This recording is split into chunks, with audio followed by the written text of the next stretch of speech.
અમદાવાદમાં ટ્રાફિક પાર્કિંગને લઈને હવે કોર્પોરેશન એક્શન મોડમાં. સિંધુ ભવન, બોપલ, આંબલી અને રાજપથ રોડને ઝીરો ટોલરન્સ ઝોન જાહેર કરાશે. ફૂટપાથનો સર્વે કરી ગ્રીલ લગાવવા સૂચના.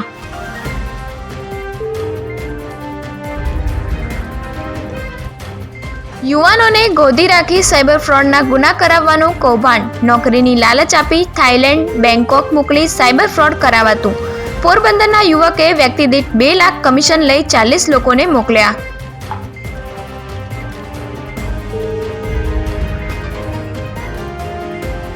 કરોડો રૂપિયાની સંપત્તિના આસામી કોંગ્રેસી નેતા કાગળ પર ગરીબ. સુરતમાં આવાસના ડ્રોમાં 12 સંબંધીને લોટરી લાગી. મુખ્યમંત્રી ઓફિસે ફરિયાદ થતા તપાસનો ધમધમાટ.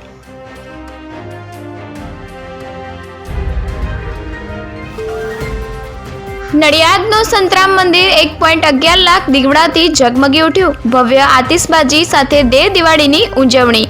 મંદિર પરિસરમાં 30,000થી વધુ ભક્તો ઉમટ્યા.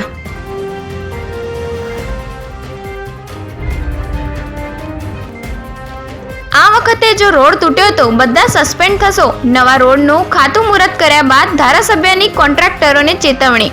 કહ્યું, ગુણવત્તામાં કોઈ બાંધછોડ નહીં ચાલે.